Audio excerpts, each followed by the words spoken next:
गुरु जी के चरणों में कोटि कोटि प्रणाम। खुश रहो बेटा। गुरु जी, हमने 1 दिवसीय हवन करवा लिया है।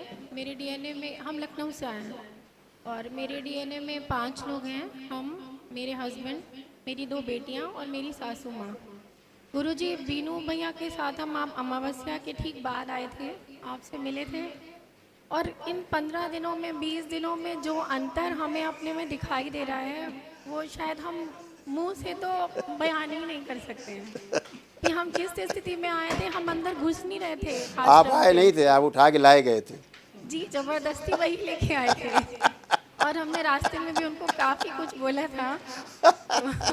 उसके लिए हम आपको भी माफ़ी मांगते हैं और उनसे भी माफ़ी मांगते हैं। कोई बात नहीं बेटा। लेकिन गुरुजी, अभी हमें बहुत ही अच्छा लग रहा है और कोई भी किसी भी प्रकार की, किसी तरह की कोई एंजाइटी की हम दवा खा रहे थे। अब जिस दिन से हमने 1 दिवसीय हवन किया, मेरा मन ही हट गया दवा से। और आप विश्वास नहीं करेंगे, हम इन दिनों में जितना भी स्कूल में मेरी प्रॉब्लम थी, हम केवल आपका नाम लेते हैं, गुरु माँ का नाम लेते हैं और वो अपने आप से ठीक हो जाती है। जैसे लगता है कि कुछ चमत्कार हो रहा है मेरे साथ में। इस दरबार में कोई चमत्कार नहीं होता, कोई रहस्य नहीं। यहाँ सारी कृपा है सब कुछ गुरुजी आपकी। ईश्वर कृपा है, गुरु कृपा है, बस गुरु कृपा से सब ठीक होता है। बाकी कोई टोना टोटका नहीं, यहाँ कोई जादू टोना नहीं, कोई छू मंतर नहीं। आप जिस दिन आई थी, कितने कष्टों में आई थी, आप 5 मिनट में ठीक हो गई थी पूरी तरह। यहाँ से जाते समय कुछ भी नहीं किया था आपने। जी, कुछ नहीं किया तो था। ये तो सब ईश्वर कृपा है, गुरु कृपा है, और क्या है। गुरुजी धन्यवाद, कोटि कोटि धन्यवाद। पूरा परिवार नरक हो गया था। जी गुरुजी, पूरा परिवार, पूरा बच्चे बच्चे सब एकदम बिखरने लगे थे। हमको खुद लगने लगा था कि हम नाटक करते हैं क्या, ये ऐसा क्यों हो रहा है मेरे साथ में। अंदर बैठे बैठे हमको यही लगता था कि ये हम तो नहीं कह रहे हैं, तो क्यों हो रहा है ऐसा, क्यों कर आप क्यों तो रहे हैं हंसती हम? रहती थी, बहुत तेज से हंसती, लोग डर जाते थे। जी। ये सारे कष्ट बेटा सब नष्ट भी हुए हैं, कुछ अब शेष नहीं।